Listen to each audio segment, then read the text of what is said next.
Irmãos, é uma alegria poder estar junto com vocês para estudar a palavra de Deus nesta manhã. Eu separei um tema que tem a ver com os tempos que a gente está vivendo, mas também uma mensagem para os nossos batizandos. A irmã Rita, que vocês vão vê-la sendo batizada daqui a pouquinho, ela está retornando à casa do Senhor. Esteve afastada por algum tempo e agora no retorno, no seu rebatismo, ela traz consigo a sua família, a sua filha Luana e também o seu genro, o Alisson, e o seu netinho, o Felipe, de 9 anos, serão batizados em nome de Jesus nessa manhã para a alegria dos céus, para a alegria aqui da terra dos nossos irmãos. Eu queria que você lesse comigo um texto, vai aparecer aí na tela, que está em Gálatas, capítulo 3, verso 28. Coloca para mim, por favor. Isto. Obrigado. Eu coloquei como título hoje, Verdadeiramente Livres. A liberdade é algo muito interessante. Gálatas, capítulo 3, verso 28. Não há judeu, nem grego, escravo, ou livre, ou homem, ou mulher, porque todos vós sois um em Cristo. Então vocês percebam que na palavra de Deus, Jesus Cristo, quando veio aqui à terra, ele colocou todos os seres humanos no mesmo nível. Sabe qual é o mesmo nível do Senhor? O nível do amor. Deus ama a todos igualmente. Deus ama o judeu, Deus ama o grego, Deus ama o brasileiro, Deus ama o chinês, Deus ama a todos. E para ele não tem uma pessoa que seja escrava ou livre. E aqui a gente está falando de escravidão, pode pensar na África, onde vieram os meus ancestrais, os negros que foram escravizados, ou mesmo os índios. Não há nenhum escravo ou livre. Para Deus todos são iguais. A questão do machismo, do feminismo, do homem, da mulher, Deus os trata igualmente. O amor de Deus é igual para com os seus filhos. Todos sois um em Cristo. Sabe, irmãos, essa semana, ontem, foi lembrado aqui no Brasil, 20 de novembro, o Dia da Consciência Negra. E no mundo está havendo aí uma evolução com relação a essa questão do racismo. E o racismo, irmãos, ele não está circunscrito apenas à questão do branco e do negro. Porque raça pode ser uma amplitude muito maior do que branco e negro. Existem outras raças também. E a gente precisa pensar um pouquinho sobre isso. E eu me lembrei dessa triste história que aconteceu ontem. Esse jovem, o João, um jovem que tinha 40 anos de idade, que foi espancado ali no Carrefour,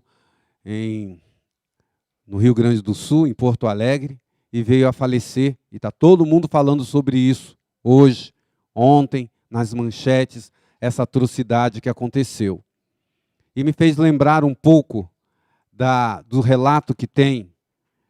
Eu até consigo enxergar aquilo lá, mas essa luz aqui está me cegando. Vou ler aqui no meu computador. Esse texto, alguns conselhos de Ellen White, que ela fala sobre como nós deveríamos tratar essa questão tão importante na igreja também, que é a questão do racismo. Vou ler aqui 4 textos inspirados, que diz assim, o primeiro, olha que texto interessante. Cristo veio a este mundo com uma mensagem de misericórdia e perdão. Ele deitou os alicerces de uma religião pela qual judeu e gentios, pretos e brancos, livres e escravos, são unidos em uma fraternidade comum, reconhecidos como iguais à vista de Deus. O Salvador tem um amor ilimitado por todo ser humano. Em cada um ele vê aptidões suscetíveis de melhoramento. Então, eu achei interessante essa última frase, que no final das contas, Deus ama igualmente a todos, mas no final Ellen White traz uma ideia que está na Bíblia, que todos nós diante de Deus, precisamos melhorar. Melhorar. Mesmo escravo, mesmo livre, mesmo homem, mesmo a mulher, diante de Deus a gente está sempre num crescendo espiritual. Cada dia para sermos mais semelhantes a Jesus. Estão melhorando. Outro texto, deixa eu colocar aqui para vocês acompanharem, que eu achei interessantíssimo. Jesus pagou o dinheiro de aquisição de sua alma. Se nele creem, a ele se aplica o sangue purificador. O nome do homem de cor é escrito no livro da vida, ao lado do homem branco. Todos são um em Cristo. Nascimento, posição, nacionalidade, cor, não podem elevar nem degradar os homens. O caráter é o que faz o homem. Se um tem pele vermelha, ou um chinês, ou um africano, o coração dá o coração a Deus em obediência e fé. Jesus o ama, nada menos por causa de sua cor. Chama-lhe seu bem-amado irmão. Jesus é quem chama de irmão. O chinês, o africano, o branco, todos são da família de Deus. Esses textos nos levam, mais uma vez, a quebrar o preconceito, a quebrar o racismo, a quebrar o preconceito na área, por exemplo, do tratamento do homem e da mulher. O homem não está superior à mulher. Antes de vir para cá, eu estava lendo os textos e me veio à mente um texto que Ellen White fala sobre o casamento, onde ela deixa bem claro que Deus tirou a mulher da costela do homem, não tirou do pé e nem da cabeça. Não tirou da cabeça para a mulher não achar que ela é superior. Não tirou do pé para o homem não a pisar, mas tirou do lado para mostrar que ela era igual. Igual. E às vezes, como homens, a gente vive num país machista, irmãos. E eu e você que somos homens, precisamos estar atentos, porque às vezes a gente trata as nossas mulheres de uma maneira menor. E não é. Diante de Deus somos todos iguais. Um outro texto falando sobre essa ideia, irmãos. Acompanhe aí. Devemos tratar o negro com o mesmíssimo respeito com que tratamos o branco. E podemos agora, por preceito e por exemplo, ganhar outros para o mesmo procedimento. Se você começar a tratar o teu irmão negro ou o teu irmão branco, porque, irmãos, aqui tem uma coisa que a gente precisa pensar também. O negro também pode ser preconceituoso, não é verdade? O preconceito não é só do branco para o negro, nem só do homem para com a mulher. Porque também a mulher pode ser feminista e tentar colocar, quem sabe, o homem não em igualdade, mas em inferioridade. É aí que está o problema. Nós somos iguais, fomos comprados pelo mesmo sangue de Jesus. Todos iremos. Acho bonito esse texto anterior que nós lemos, onde Ellen White diz que lá no livro do céu, no livro da vida, do lado do nome do homem branco está o nome do homem negro. Do lado do homem da mulher, do nome da mulher está o nome do homem. Não tem um livro diferenciando essas coisas. Eu disse para vocês que seriam 4 textos de Ellen White, e o último é esse daqui, que eu quero compartilhar com vocês. Almas que custaram a vida do Filho unigênito de Deus devem ser estimadas ao preço do imenso resgate pago por elas, e ricos ou pobres, pretos ou brancos, devem ser tratados com consideração ao valor que Cristo atribuiu à alma humana. Eu sempre gosto de lembrar, irmãos, nós todos temos um valor imenso diante de Deus. Quanto que a gente vale? Eu lembro da música do um cantor desse, Felipe Valente, se não me falha a memória, que ele cantava, né? Você vale o sangue de Cristo. Quando eu olho para você, eu me lembro que Deus... Lembra dessa canção?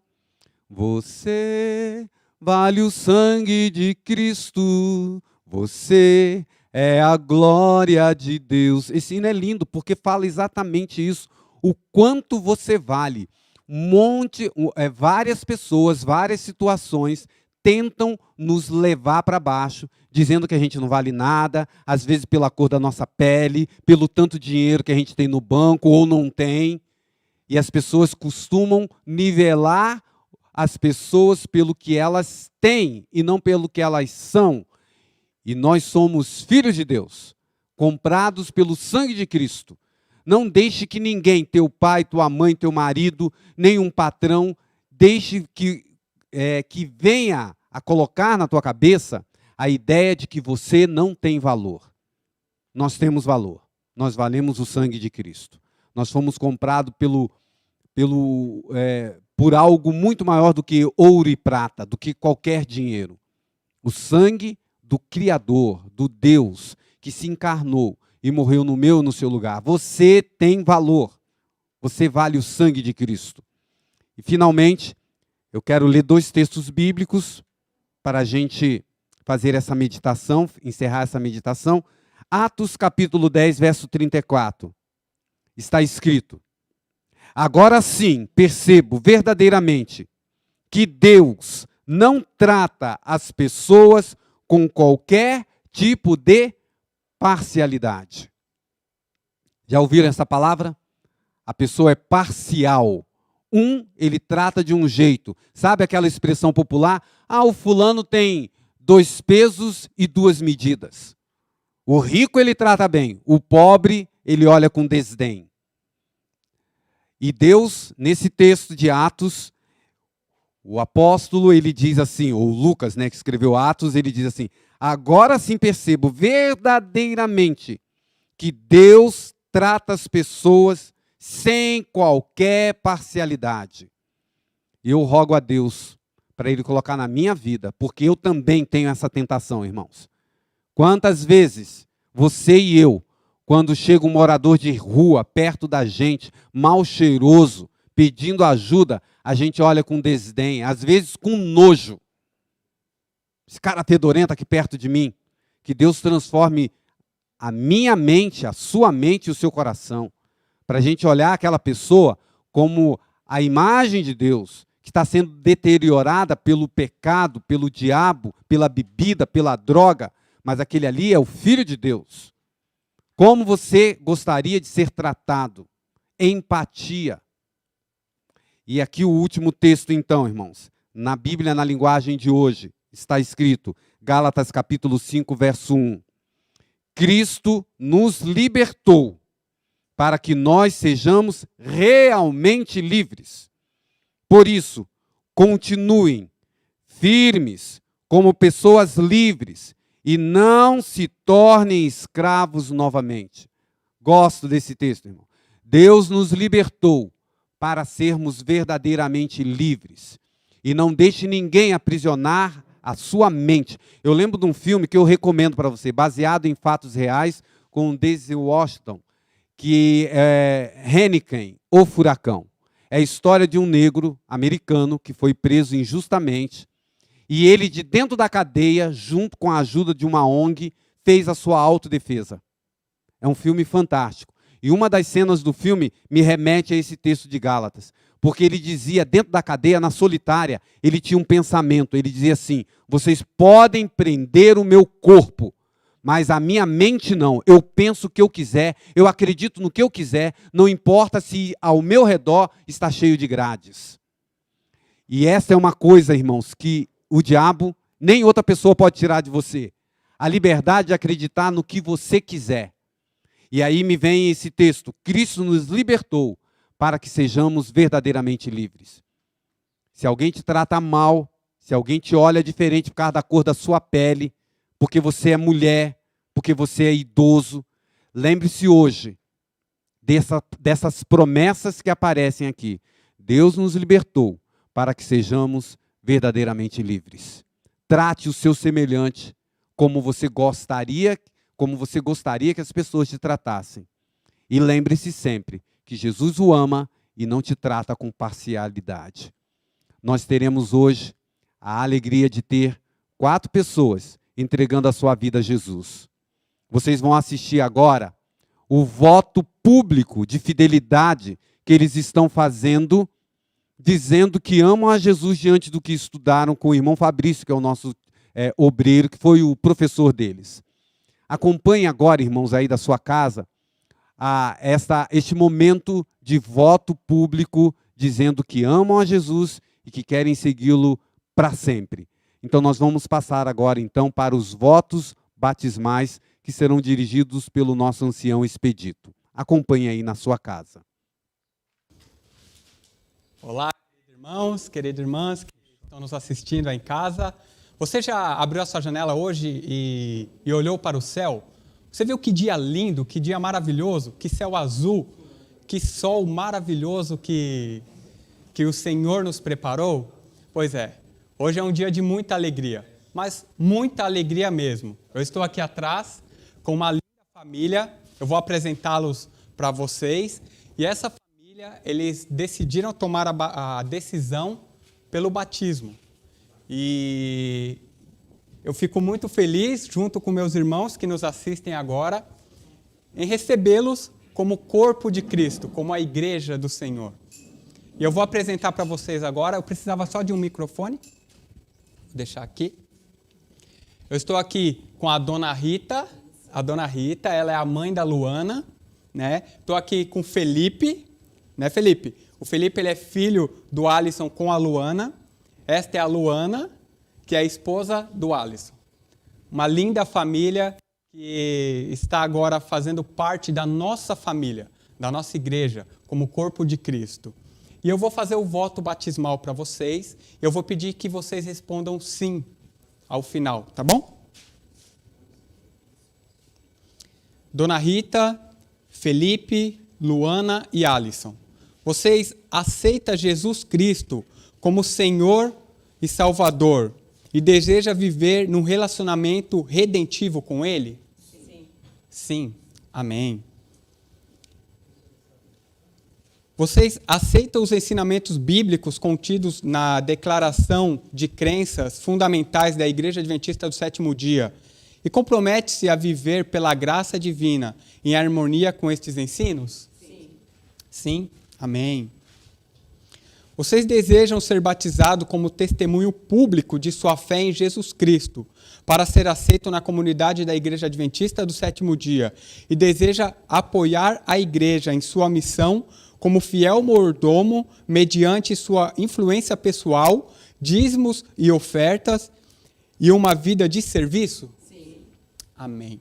Bom, mediante esse voto, eu vou estar orando agora para vocês. Em seguida, vocês vão estar se dirigindo para o tanque batismal, onde o nosso pastor Jairo o aguarda, para que vocês possam ser batizados. Amém? E eu convido você agora, queridos que estão nos assistindo aí na sua casa, que você feche os seus olhos. Essa é a nossa nova família. E eles precisam ser acolhidos por nós, a igreja. Então, ore comigo agora para recebê-los na nossa comunidade. Querido, amado e bondoso Jesus, obrigado porque a Tua graça, ela nos alcança em qualquer lugar, em qualquer situação. Em época de pandemia, mas nós estamos vendo a ação do Espírito Santo na vida das pessoas. Essas pessoas foram alcançadas pelo Teu amor. Essa família, Senhor, foram tocadas e tiveram o privilégio de entregar a vida ao Senhor. E vão fazer isso agora, publicamente, no tanque batismal. E nós sabemos que este é um momento de alegria. Este é um momento que a Tua igreja faz festa, aqui na terra e também no céu, porque mais um pecador vem a se arrepender. Amém. Que a Tua graça, que a Tua paz esteja com essa família que decidiu tomar essa decisão por Jesus.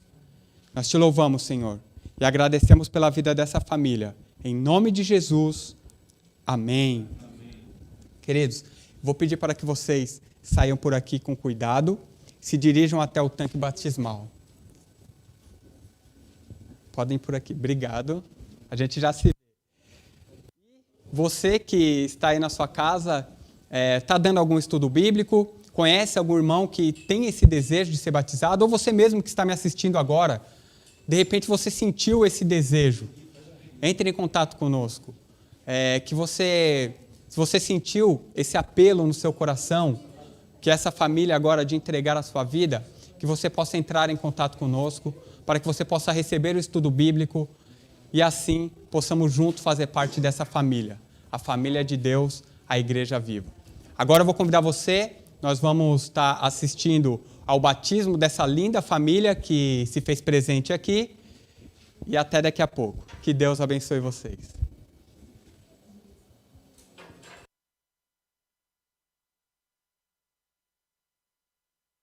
Aqui recebendo o Felipe e a irmã Rita, a avó e o neto, que serão batizados agora, em nome do Senhor.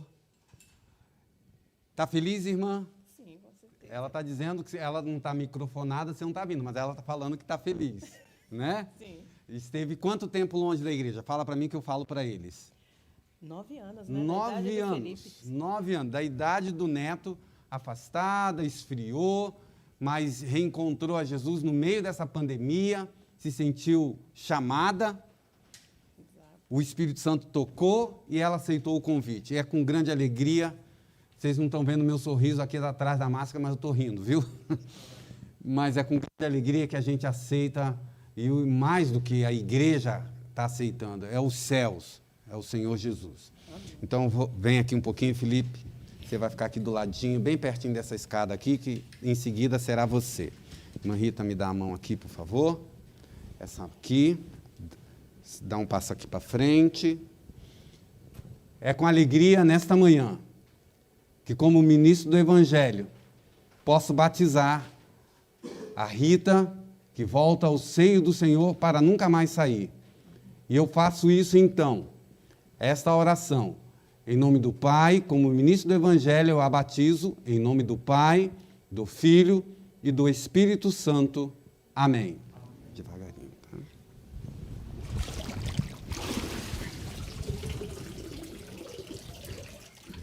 Amém. Amém. Fica aqui um cantinho. Fica aqui. Fica aqui um pouquinho. Depois eu vou tirar a foto de vocês dois. Agora é o Felipe, segura aqui, Felipe. Está feliz, Felipe? Sim. Ele falou que está, irmãos. Está balançando a cabeça aí, você está vendo. 9 anos. Algumas pessoas... Só um pouquinho, Felipe, já você segura. Olha ali para mim, ó. Olha ali, ó, na câmera ali, que tem um monte de gente assistindo em casa. Quando algumas pessoas falam para mim assim, poxa vida... Mas o menino de 9 anos, vocês não têm responsabilidade, não? Como é que batiza uma criança? Não sabe de nada. E tem gente que fala, a criança não sabe de nada, vai batizar. Ó, irmãos, eu quero dizer para vocês que eu conheço olha só, Felipe, eu conheço um garoto que foi batizado com 9 anos no dia 28 de setembro de 1978, nunca mais saiu da igreja, estudou teologia, virou pastor e vai te batizar hoje, que sou eu mesmo. Fui batizado com 9 anos, Felipe. Não me arrependo até hoje, graças a Deus. Então vamos... Tá bom? Vamos fechar os olhinhos e fazer uma oração. Senhor, aqui está o Felipe lembrando e entregando o coração ao Senhor nos dias da sua juventude, ainda juvenil. O Senhor aceita esse coração sincero. Por isso, nesta manhã, eu, como ministro do Evangelho, o batizo em nome do Pai, do Filho e do Espírito Santo. Amém.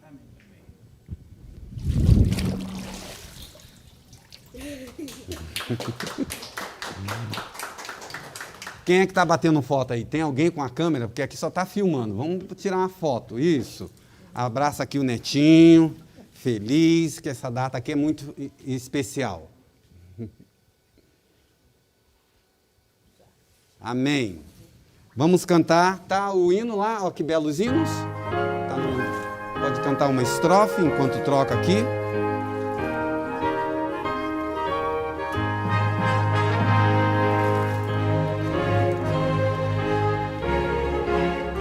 Agora vai vir o casal, né? A Luana e o Alisson, esposa, a família inteira sendo batizada, entregando o coração ao Senhor Jesus. Isso é muito lindo.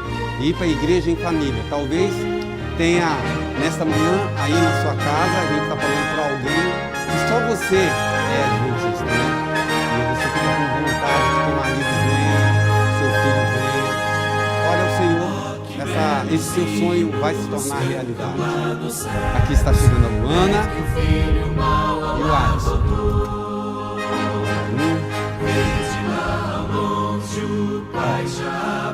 Tem um monte de gente assistindo a gente em casa. Vocês estão felizes? Sim. É a melhor decisão da vida, não é? Sim.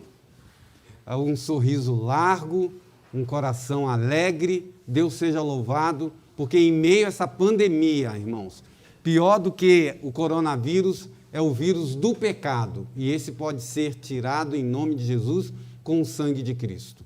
Nós vamos batizar primeiras damas, né? Primeira Luana, fica aqui no... Isso, por favor. Segura aqui, Luana. Dá um passo para frente, por gentileza. Vira sua mão assim. Aqui, Senhor, diante de ti está a Luana. Ela, sua filha, publicamente está entregando o seu coração e a sua vida a ti, Senhor, nosso Salvador. Por isso, com alegria nesta manhã, eu a batizo em nome do Pai, do Filho e do Espírito Santo. Amém.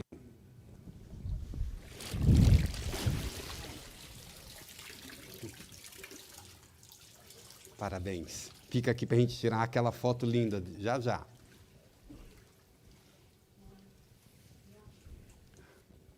Esse aqui. Dá um passo para frente. Dá um passo à frente. Isso, vira um pouco aqui para mim. Isso. Alisson, o desejo do seu coração é entregar-se completamente a Jesus. E com alegria nesta manhã, como ministro do Evangelho, eu o batizo então, em nome do Pai, do Filho e do Espírito Santo. Amém. Dobre os joelhos.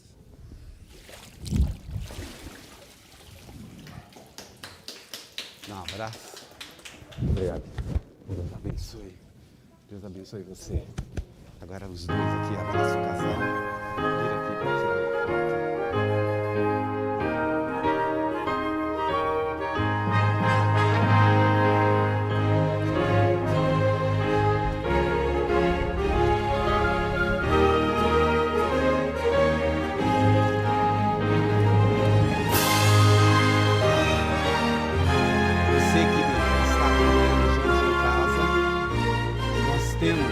Deixa eu tirar a máscara agora.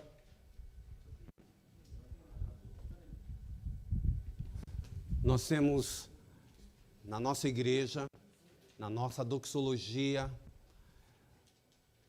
dado sempre oportunidade àqueles que ainda não entregaram o coração a Jesus. E é bem possível que aí em casa, algum juvenil de 9 anos, de 10 anos, que ainda não entregaram o coração a Jesus, gostariam muito de ser batizados. Algum desbravador, algum aventureiro, algum juvenil que não é nem desbravador nem aventureiro, mas é membro desta igreja e que está assistindo esse culto junto com o papai, com a mamãe, ou mesmo algum adulto, esposo ou esposa. E eu não posso sair desse tanque sem um compromisso que eu firmei com o Senhor a partir do momento que eu me tornei um pastor, um ministro, de nunca deixar a oportunidade escapar de dar chance àqueles que querem mudar de vida. Se você ainda não é um cristão adventista do sétimo dia e quer conhecer a verdade que liberta, faça um propósito hoje de mudar de vida, enquanto ainda há esperança, enquanto ainda há tempo. O meu apelo para você nesta manhã é que você entregue a sua vida ao Senhor. Não deixe para amanhã, porque amanhã pode ser muito tarde. Meu amigo, hoje tu tens a escolha, vida ou morte, qual vais aceitar? Amanhã pode ser muito tarde, hoje Cristo te quer libertar. É isto que diz a velha canção. Eu escolhi um hino, que é o hino final do culto. Nós vamos cantá-lo. É um hino do Ministério do Louvor, gosto muito, a letra é tocante. E depois deste hino, que é um apelo também, eu quero orar com você, que ainda não entregou a sua vida a Jesus, para que você o faça o quanto antes. Se você quiser estudar um pouco mais a Bíblia, fala conosco. Você vai ter essa oportunidade.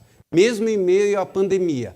Este ano, aqui no nosso distrito, em meio a essa pandemia toda, o Senhor salvou 20 almas que foram batizadas. E eu quero agora, então, que você cante, ore. Depois você pode fazer contato comigo, com algum membro da igreja, para que eles possam também te ajudar nesse caminho que te leva a essa canção. Quero me entregar.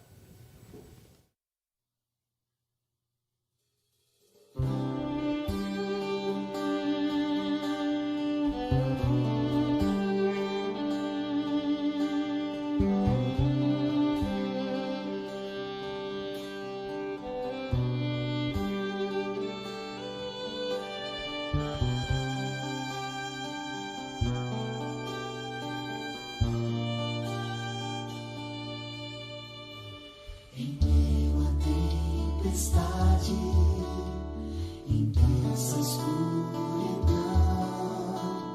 se tudo está perdido, não vejo solução. Se minha vida toda parece esmorecer e todo sofrimento eu não compreender, preciso ser lembrado que estás a me amparar e todo aquilo que me aflige quero te entregar. Quero minha vida entregar.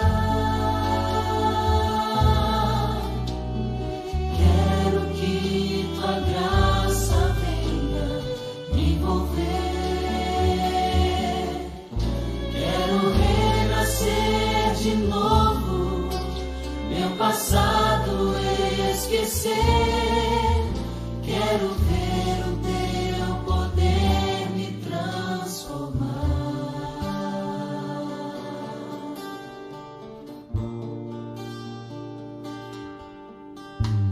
Em meio ao sucesso e êxito sem fim, coberto de vitórias e bênção só pra mim,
Olha só, irmãos, a palavra de Deus diz que o nosso Deus, ele é um Deus que cria as coisas, ele organiza, ele planeja. Na palavra de Deus, a gente entende que não existe nada por acaso. Eu estou aqui apresentando para vocês mãe e filha, a Fátima e a Paola. A Paola e a Fátima vieram à igreja e a igreja está fechada por causa da pandemia. E ela já esteve como adventista, está afastada. E ela acordou hoje pela manhã e o Espírito Santo tocou no coração dela e falou assim, você tem que ir para a igreja hoje. Amém. E ela pegou a Paola, que é sua filha, que é gêmea, tem uma outra menina também, de 17 anos, e falou, filha, vamos para a igreja. E quando chegaram aqui na igreja está fechada. Os anciões a acolheram, a convidaram para assistir, e elas estão aqui sentadas assistindo o sermão, estão acompanhando. E eu, na hora do apelo, eu falei a elas, vocês gostariam de estudar a Bíblia, gostariam de tomar esse passo de estar aqui dentro desse tanque. E qual foi a resposta de vocês? Vocês gostariam? Fátima, qual o seu desejo do seu coração? Você teria vontade de voltar aqui para os caminhos do Senhor? Sim, tenho. Quanto tempo longe da igreja? Faz uns 26 anos. 26 anos. E você conhece esse Deus que a sua mãe conheceu ou ainda não? Eu conheço um pouco, mas eu acho que eu tenho muito que aprender, sim. E eu aceito conhecer a Deus, mais um pouco dele. Amém, irmãos? Olha como que Deus trabalha. Então, nessa oração, eu quero que você também se coloque, já coloque no seu grupo de oração a Fátima, a Paola e a decisão que elas tomaram hoje. O Fabrício já vai pegar o nome delas, certamente nós já vamos começar um estudo bíblico. E eu desafiei a elas que antes de terminar 2020, elas pudessem entregar o coração a Jesus. Vamos orar nesse instante, você na sua casa e eu aqui com a Paola e com a Fátima vamos orar. Feche os seus olhos. Pai de amor, Espírito Santo, Tu que estás aqui nesta terra, trabalhando no coração dos homens. Hoje nós temos aqui a prova viva de que Deus é real. O Senhor, pela manhã, tocou no coração da Fátima, ela convidou sua filha, ela também foi tocada pelo Espírito Santo para vir a este lugar. Ao chegar aqui, encontraram uma igreja, templo fechada, mas a igreja com o coração aberto. E aqui elas estão, Pai, conosco, dizendo diante de todas essas pessoas que estão aqui presentes e as que estão assistindo em casa, que querem Te conhecer mais e mudar de vida, uma vida melhor, com a garantia da vida eterna que o Senhor nos dá. Se tem mais alguém, Pai, em casa assistindo este culto, que não se entregou a Jesus, que ele faça hoje, que o poder do Espírito Santo atinja a mente dessa pessoa e que ela tome uma decisão ao lado de Cristo. Louvado seja o nome do Senhor, louvado seja o sangue de Cristo que nos salvou, nos salva e nos salvará. Abençoa, Pai, essas duas preciosas almas. Eu agradeço pelo que o Senhor tem feito, pelo milagre que o Senhor realizou nesta manhã, pela vida desses batizandos e porque foram testemunhos e atrativos para que a Fátima e a Paola também tomem a decisão de se entregarem a Jesus. Tudo colocamos em Tuas mãos e com alegria louvamos o Teu nome, Senhor Jesus. Fazemos esta oração em Teu nome. Amém. Obrigado, Fátima. Obrigado, Paola. Obrigado, meu irmão. Vamos continuar louvando a Deus com as partes que se seguem neste culto. Que Deus te abençoe. Olá, irmãos. Vocês estão assistindo aí, acompanhando. Não sei quantos de vocês ficaram emocionados, porque realmente é algo que somente o Espírito Santo pode fazer. E esta é a obra e a ação da igreja.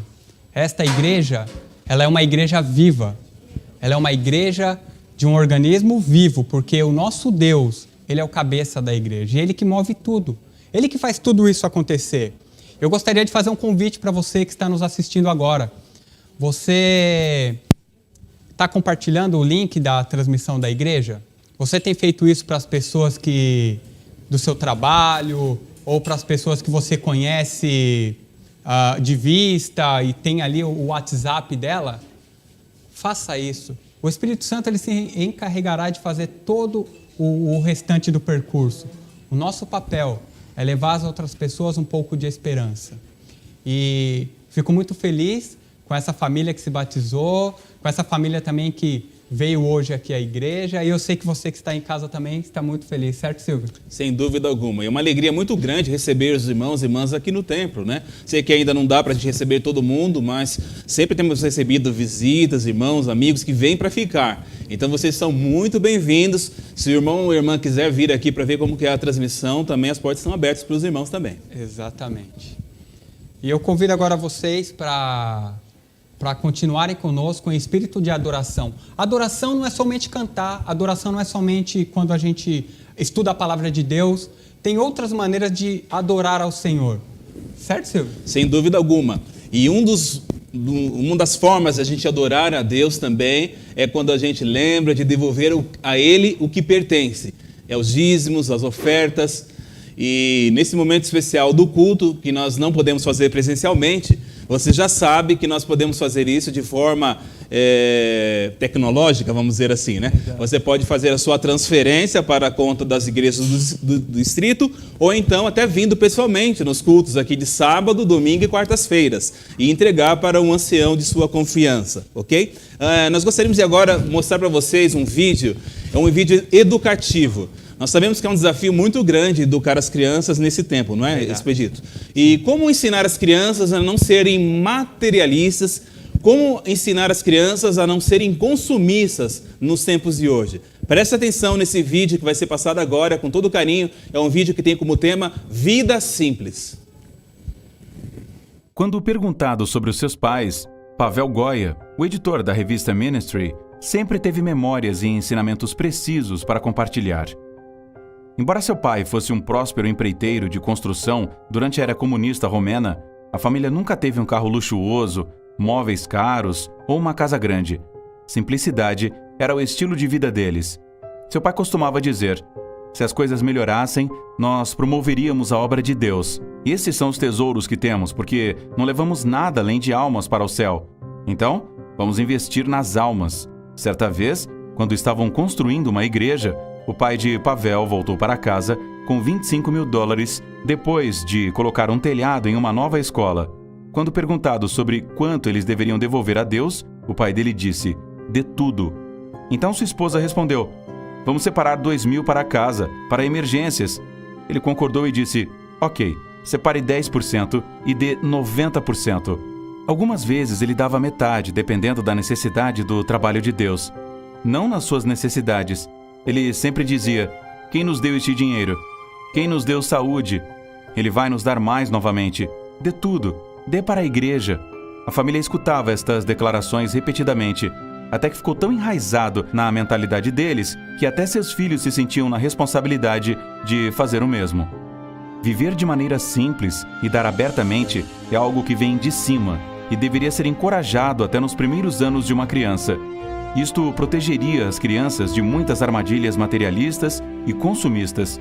Você pode dar a eles uma pequena mesada regular, por exemplo, e ensiná-los a colocar Deus em primeiro lugar, devolvendo o dízimo e o pacto, oferta regular, sistemática e percentual, antes de pagar qualquer outra despesa.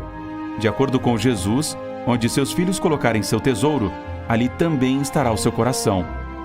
Ao adorar a Deus com seu dízimo e o seu pacto, ore por um coração humilde, que é contente com uma vida simples e satisfeita a servir a Ele. Coloquemos nossos desejos por último e, primeiro, Deus.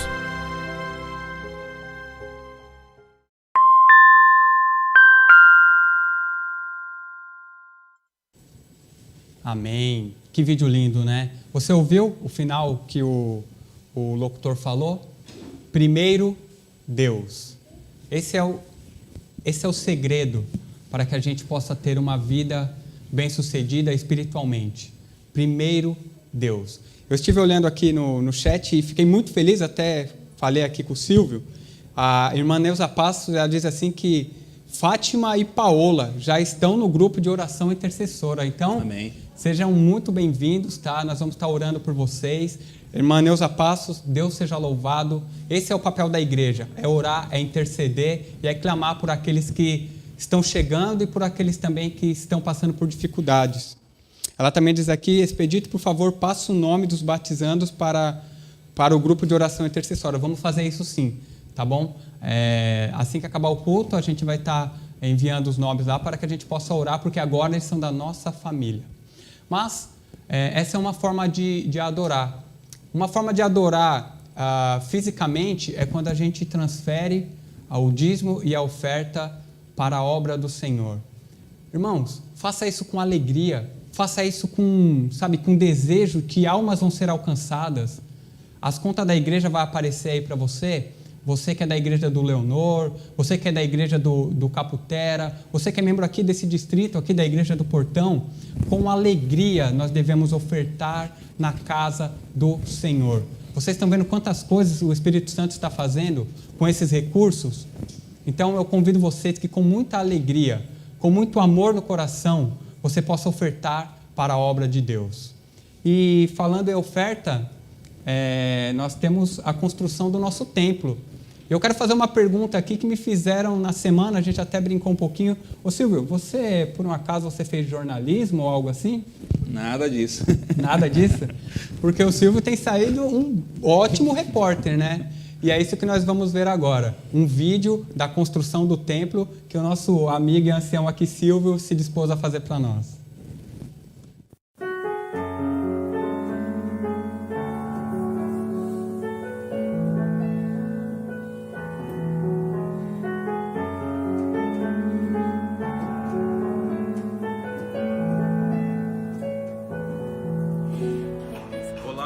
Sábado, irmãos e irmãs, estamos aqui na igreja, no templo do Senhor, e vamos verificar o que aconteceu durante essa semana na reforma do templo do Senhor, para mostrar para você que vale a pena contribuir na obra de Deus. Vamos lá?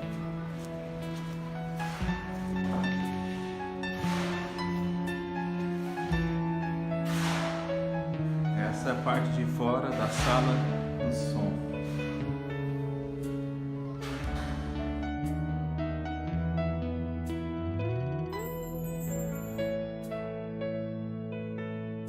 Aqui será a sala de som de nossa igreja, uma sala bem espaçosa para a equipe de som que está cuidando da parte tecnológica, a parte de transmissão.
Nós aqui da liderança da igreja, nós assumimos um compromisso semanal de estar trazendo aqui, através de vídeo, né, como está o andamento da obra, para vocês verem, e já está, né, imaginando aqui como que vai ser essa grande inauguração em dezembro, com a graça de Deus. E nós assumimos o compromisso de sermos bem transparentes. Nós vamos colocar o termômetro agora da campanha Pé na Água, e nós temos a alegria de informar para os irmãos que da nossa meta que nós temos de R$40 mil para concluir, é o que falta, né? O orçamento não é 40 mil, bem mais que isso, mas o que falta é 40 mil, e nós estamos trabalhando com a igreja nesse valor, e você vê aí na tela que nós já atingimos, pela graça de Deus e o esforço de cada um de vocês, 38% de nosso objetivo. Nós estamos com R$15.008, já a contribuição dos irmãos arrecadados para contribuir na campanha da reforma. Que Deus abençoe você, a tua família, que abra portas para vocês que ainda não têm ainda a condição financeira de contribuir. Deus é um Deus que abre portas, Ele não desampara nenhum de seus filhos, não é isso, Expedito? Exatamente.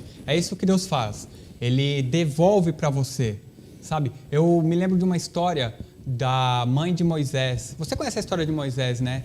Ela teve aquela criança, mas ela não podia criar aquela criança. Então ela devolveu para Deus, ela entregou para Deus aquela criança. Você sabe o que aconteceu? Aquela criança voltou novamente para ela. E tudo que você entrega para Deus, tudo que você confia nele, Deus, Ele te devolve. Então, faça isso com alegria, faça isso com espírito de gratidão por que Deus tem feito na sua vida. Expedito, você gostaria de orar por todos os ofertantes? Vamos orar. Eu quero convidar você que está na sua casa, que ore também por essa obra, para que, pela vontade de Deus, até o final desse ano ainda a gente possa estar dentro do templo com as nossas atividades. Ore comigo. Querido, amado e bondoso Jesus, obrigado, muito obrigado, Senhor, porque até aqui o Senhor tem nos abençoado, até aqui o Senhor tem nos ajudado e o Senhor tem provido recursos e pessoas para que a Tua obra ela continue ativa, Senhor, aqui nesse distrito. Amém. Eu peço que o Senhor continue abençoando, Pai, a vida de cada irmão desta igreja. Aqueles que ofertam na Tua obra, aqueles que são dizimistas na Tua obra, Pai, e aqueles também que, por algum motivo, nesse momento, não têm essa condição de estar participando. Que para esse o Senhor abra as portas, Senhor, que enxurradas de bênção possam cair na vida deles, para que eles também possam ser coparticipadores da obra do Evangelho para alcançar outras pessoas. Amém. Que a Tua bênção e a Tua paz fique sobre cada irmão que está no seu lar nos assistindo agora. Em nome de Jesus. Amém. Amém. Amém. Agora nós vamos convidar aqui o nosso pastor Jairo. Eu vou me retirar junto com o Silvio para que ele possa fazer a entrega dos presentes para os batizados. Pastor?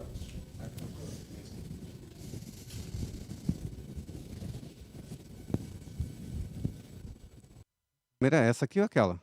Ah. Irmãos, é com alegria que a gente vai entregar a certidão de nascimento para os bebezinhos que nasceram nesta manhã. Eu costumo brincar que o tanque batismal é a sala de cirurgia, né? E eu sou o parteiro. E a gente deu à luz aqui 4 bebês que nasceram no reino de Cristo. Vai estar aqui comigo o Fabrício, que é o obreiro, que tem ido dar estudo bíblico online. A gente estava falando em meio à pandemia.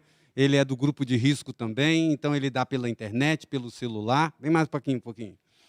E Deus tem feito maravilhas. Eu quero convidar, então, a Luana, convidar a irmã Rita, a família, todos venham aqui para que, rapidamente, a gente possa entregar a vocês a certidão de nascimento da Luana. Fica um do lado do outro, por favor. Isso, Felipe, fica do lado da mamãe e da vovó. A Luana Oliveira Cerqueira. Está aqui, Luana, seu certificado de batismo. É a sua certidão de nascimento. Você nasceu no reino de Cristo agora. Você é uma filha de Deus, tá bom?